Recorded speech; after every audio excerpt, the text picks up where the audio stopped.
कहानी की शुरुआत 1970 से होती है। यहाँ हमें रात के वक्त एक लड़की नजर आई जो कार में बैठती है और कार चलाकर अपने घर की तरफ जाने लगती है। लेकिन यहाँ हमें ये पता चलता है कि उसके पीछे एक सफेद रंग की वैन लगी हुई है। लेकिन उस लड़की को इस बात का बिल्कुल भी पता नहीं होता। वो लड़की कार में बैठी रो रही होती है क्योंकि उसका अपने दोस्त के साथ झगड़ा हो गया था। रोती हुई वो अपनी उंगली से अंगूठी निकालकर बाहर फेंक देती है। तभी वो सफेद वैन साइड पर रुक जाती है और उसमें से एक आदमी निकलता है। वो सीधा उस लड़की के पास आकर उसे पकड़ लेता है। वो लड़की को किडनैप करके फिर अपने साथ कहीं ले जाता है। सीन शिफ्ट होता है और हमें 1975 का टाइम दिखाया जाता है, यानी 5 साल बाद। यहाँ हमें एना नाम की लड़की नजर आई जो हॉर्स राइडिंग कर रही, मगर उसका घोड़ा अचानक उसे गिरा देता है क्योंकि घोड़े के सामने एक सांप आ गया था जिससे वो डर गया था। उसके बाद एना घर लौट कर आती है जहाँ हम उसकी बहन को भी देखते हैं। फिर हमें एना की मॉम भी दिखाई देती है जो उसे कह रही थी कि जल्दी से तैयार हो जाओ, स्कूल जाना है। जिसके बाद कहानी फिर से पीछे जाती है और हमें 1971 का सीन दिखाया जाता है जहाँ फिर से हम एक लड़की को देखते हैं। वो तैयार होकर किसी से मिलने जा रही थी, लेकिन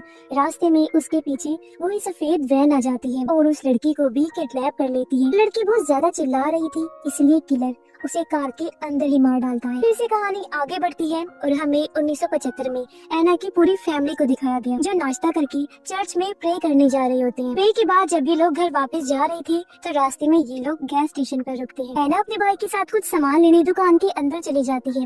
जब वो बाहर आती है हमें वही सफेद वैन नजर आती है जो उनकी कार के पास खड़ी थी। उस वैन में बैठा हुआ आदमी एना को गौर से देखता है। शायद उसे एना पसंद आ गई थी, इसलिए वो एना की कार का पीछा करना शुरू कर देता है। सीन फिर से शिफ्ट हुआ और हमें 1972 का वक्त दिखाया गया। क्लब में एक लड़की डांस कर रही है। वो जब क्लब से बाहर निकली तो वही किलर उसके सामने आ जाता है। किलर उसे किडनैप करके अपने अड्डे पर ले जाता है। वहाँ लाने के बाद पहले वो उसके साथ गलत करता है, फिर बड़ी बेरहमी से उसे मार डालता है। अब कहानी वापस 1975 में आ गई। हमें एना को स्कूल में दिखाया जाता है जहाँ उसके दोस्त भी थी। स्कूल के बाद जब छुट्टी हुई तो एना को अकेले घर आना पड़ता है। वो जब रास्ते में थी तो पता चला कि कोई एना का पीछा कर रहा है, लेकिन उसे कुछ मालूम नहीं होता। घर आने के बाद एना सबसे पहले अपने अस्तबल में जाती है ताकि अपने घोड़े को चारा दे सके। रात काफी हो चुकी थी जिस वजह से अंधेरा छा गया। रास्ते में उसे वही सफेद वैन दोबारा नजर आती है। इस बार वैन को देखकर एना काफी डर गई क्योंकि वैन आगे पीछे हो रही थी, इसलिए वो घबराकर सीधा घर भाग आती है। घर आके वो अपनी माँ को वैन के बारे में बताने की कोशिश करती है, लेकिन उसकी बहन और मॉम का झगड़ा चल रहा था, इसलिए वो उसे कुछ नहीं कह पाती। फिर अगले दिन सुबह एना जब स्कूल गई तो अपनी दोस्तों से बात कर रही होती है। उसकी एक दोस्त कहती है कि मेरे घर में हैलोवीन पार्टी हो रही है और सबको पार्टी में आना है। इसी वक्त एना को रोड पे फिर से वही सफेद वैन नजर आती है। तभी उसके पास एक लड़का आकर उससे बात करने लगता है। दोनों एक दूसरे को पसंद करते हैं, लेकिन अब तक बात ज्यादा आगे नहीं बढ़ी होती। वो भी उसे हैलोवीन पार्टी में आने के लिए कहता है। स्कूल की छुट्टी के बाद एना अपनी दोस्त के साथ घर लौट रही होती है, लेकिन फिर से वही सफेद वैन उनका पीछा करने लगी। जब उसकी दोस्त को अंदाजा हुआ कि ये वैन काफी देर से एना का पीछा कर रही है तो वो गुस्सा होकर वैन पे पत्थर फेंक देती है और गालियाँ देकर उस आदमी को भगा देती है। वैन वाला कुछ नहीं कहता, बस चुपचाप वहाँ से चला जाता है। जब एना घर पहुँची तो उसे घर के पास वही सफेद वैन दिखाई देती है और वो काफी घबरा जाती है। तभी घर के अंदर से एक आदमी बाहर निकला जिससे वो और ज्यादा डर गई। लेकिन खतरे की बात नहीं थी क्योंकि वो आदमी सिर्फ एक प्लम्बर था जो घर की पाइपलाइन ठीक करने आया था। जब एना घर के अंदर गई तो उसे पता चलता है कि उसकी बहन को एक नया फोन मिल गया है। एना को भी एक नया फोन चाहिए था, लेकिन क्योंकि अभी वो 18 की नहीं हुई थी इसलिए घर वाले उसे फोन देने से इनकार कर देते हैं। फिर से सीन शिफ्ट हुआ और इस बार हमें 1973 का वक्त दिखाया गया। एक लड़की हमें दिखाई गई जो घर के अंदर जा रही थी। उसी वक्त सफेद वैन में से किलर निकला और घर के अंदर जाकर उस लड़की को किडनैप कर लेता है। इस बार वो लड़की ज्यादा नहीं चिल्लाती, इसलिए किलर का काम और भी आसान हो गया था। 1975 में हमें एना की फैमिली दिखाई गई। आज रात एना के माँ बाप डिनर पर जा रहे होते हैं। उनके जाने के बाद बच्चों को घर में अकेला रहना पड़ता है, लेकिन जैसे ही उनके पेरेंट्स निकले एना की बहन भी तैयार होकर अपने दोस्त से मिलने चली जाती है। यानी अब घर में सिर्फ एना और उसका छोटा भाई बचे होते हैं। तभी एना की बाइक को रोड पे वही सफेद वैन खड़ी नजर आई। वो जब उस वैन को देखती है तो काफी डर जाती है। फौरन अपने भाई को लेकर घर के अंदर चली जाती है। फिर जब उसने खिड़की से झांककर देखा तो पता चला कि सफेद वैन अभी भी वहीं खड़ी हुई है। एना के भाई को गुस्सा आ गया और वो एक घर लेकर बाहर निकल आता है। इस वक्त वो वैन उनके घर के और भी करीब आ चुकी थी। अब हालांकि ये गन असली नहीं थी, लेकिन जब वैन वाले ने गन देखी तो वो पीछे हट जाता है। जैसे ही शाम हुई एना की बहन भी वापस घर आ जाती है। उसी वक्त उनके मॉम डैड भी वापस आ चुके थे। तब एना का भाई अपने डैड को बताता है कि काफी देर से एक सफेद वैन घर के बाहर खड़ी हुई थी, लेकिन मैंने उसे अपनी गन से डराकर भगा दिया। जब एना की बहन से पूछा जाता है कि तुम बताओ क्या हुआ, तो वो कोई जवाब नहीं दे पाती क्योंकि वो घर पे जो नहीं थी। तब एना खुद बता देती है कि ये अपनी दोस्त से मिलने गई थी। ये सुनकर उसकी बहन गुस्से से अपने रूम में चली जाती है। एना अपने माँ बाप को बताती है कि वो सफेद वैन काफी टाइम से मेरा पीछा कर रही है, मैंने इस वैन को कई जगहों पर देखा है। इस बात को मॉम डैड ज्यादा सीरियस नहीं लेती। उसके डैड कहते हैं कि कोई मुसाफिर होगा जो रास्ता भटक गया होगा, इसलिए यहाँ रुक गया होगा, तुम्हें इस बात को ज्यादा सीरियस लेने की जरूरत नहीं है। इसके बाद डैड एना की बहन के कमरे में गए और उसका फोन ले लेते हैं। साथ ही उसका घर से बाहर जाना भी बंद हो चुका था। अब सीन 1975 में आया। इस बार रात के वक्त हमें एक छोटी बच्ची दिखाएगी जो अपने डॉग को घुमाने बाहर लेकर गई होती है। तभी अचानक से वही सफेद वैन वापस आती है और वो बच्ची को किडनैप कर लेती है। किडनैपर उसे अपने अड्डे पर ले जाता है। पहले उस बेचारी बच्ची के साथ बहुत बुरा सलूक किया गया, फिर उसे भी इन्होंने जान से मार डाला। हम एना और उसकी फैमिली को देखते हैं। रात के वक्त जब सब लोग डिनर कर रही थी तो एना काफी टेंशन में लग रही होती है क्योंकि सफेद वैन ने उसके अंदर एक अजीब सा खौफ पैदा कर दिया था। जब वो अपने कमरे में गई तो उसे खिड़की से एक आदमी नजर आता है जो उनके गार्डन में खड़ा हुआ था। एना फौरन अपने डैड को बताती है। तब उसकी डैड गन लेकर बाहर जाती हैं। कुछ देर बाद वो वापस आकर बताते हैं कि कोई आदमी नहीं था, सिर्फ जंगल का कोई जानवर था। लेकिन एना कहती है कि उसने एक आदमी को गार्डन में खड़ा हुआ देखा था और वो सिगरेट पी रहा था।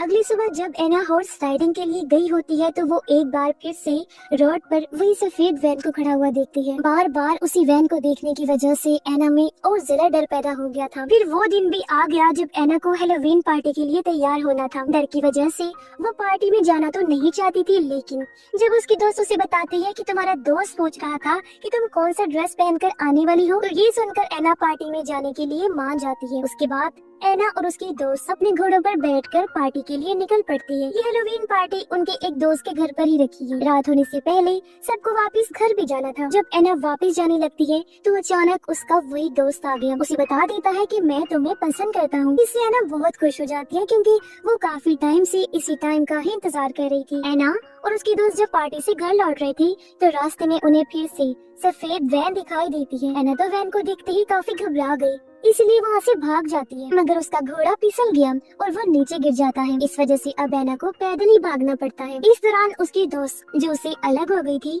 भागकर अपने घर चली जाती है। एना जंगल में एक छोटी सी जगह पर छुप चुकी थी। वो किलर वैन से निकलकर उसे हर तरफ ढूंढ रहा था। जब एना को मौका मिलता है तो वो चुपके से वैन के नीचे घुस जाती है। किलर थोड़ी देर ढूंढने के बाद हार मान गया और वापस अपनी वैन में बैठकर चला जाता है। उसके जाने के बाद एना खुद को संभालती है और घर की तरफ निकल पड़ी। एना की दोस्त जो घर पहुंच गई थी बार बार एना की बहन को कॉल करती है, लेकिन वो अपने दोस्त से बात कर रही थी इसलिए फोन नहीं उठा।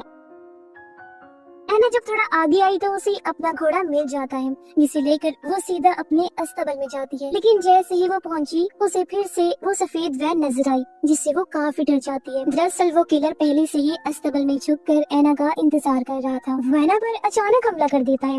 उसने पहले एना को जख्मी किया, फिर उसके हाथ पैर बांध देता है। किलर एना को उठाकर ले जाने ही वाला होता है कि तभी उसका घोड़ा किलर को एक जोर की टांग मारता है। टांग इतने जोर की थी कि किलर दूर जाके गिरा और बेहोश हो जाता है। जैसे एना को मौका मिला वो अपनी रस्सी खोलती है और भागकर घर की तरफ निकल जाती है। लेकिन उसी वक्त किलर को होश आ गया और अपनी वैन लेकर एना का वो पीछा करना शुरू कर देता है। एना जोर जोर से अपनी बहन का नाम लेकर चीखने लगी, लेकिन उसकी बहन ने कमरे में तेज आवाज में म्यूजिक लगाया हुआ था। वो फोन में भी बिजी थी, इसीलिए उसे एना की आवाज सुनाई नहीं देती। एना मुश्किल से भागती भागती घर के दरवाजे तक आ पहुँचती है। वो जोर जोर से दरवाजा पीटने लगी। तब खुशकिस्मती से उसकी बहन एना की आवाज सुन लेती है। जैसे ही उसने दरवाजा खोला एना फौरन अंदर आकर दरवाजा बंद कर देती है। फिर वो दोनों बहनें ऊपर कमरे की तरफ भागती है। एना के मॉम डैड घर से बाहर गए हुए थे, इसलिए घर में और कोई नहीं होता। किलर बार बार उनके दरवाजे को तोड़ने की कोशिश कर रहा होता है। जब तक किलर अंदर आता एना खिड़की तोड़कर बाहर निकल जाती है।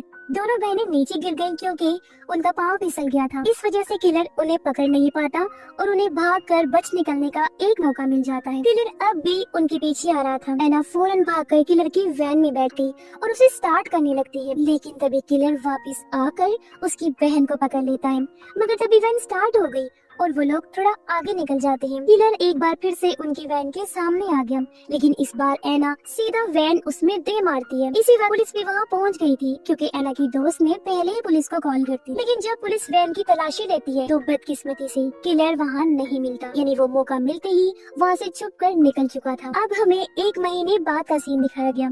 एक आदमी काफी सारे पैसे देकर एक सफेद वैन खरीदता है। पता चला कि ये और कोई नहीं बल्कि वही किलर है। वैन लेने के बाद वो अपने इस गलत काम को एक बार फिर शुरू कर देता है। इसके बाद हमें दिखाया जाता है कि पुलिस को कुत्तों की मदद से काफी सारी लड़कियों की लाशें मिली है। ये सब लड़कियां वो थी जिनके साथ गलत काम करके उन्हें बेरहमी से मार दिया गया था। फिर जंगल में एक फैमिली दिखाई जाती है। फैमिली में एक लड़की लकड़ियाँ इकट्ठा करने के लिए जंगल में जाती है, लेकिन जैसे ही वो वापस आने लगी उसी किलर की सफेद वैन उसके सामने आके रुक जाती है और वो लड़की को किडनैप कर लेता है। यानी कि उस किलर के गलत कामों का सिलसिला रुकने वाला नहीं था। ना जाने उसने और कितनी मासूम लड़कियों को अपना निशाना बनाना था, क्योंकि वो ये काम काफी सालों से करता रहा था। और इसी सैड एंडिंग के साथ ही इस फिल्म की कहानी यहीं पर खत्म हो जाती है।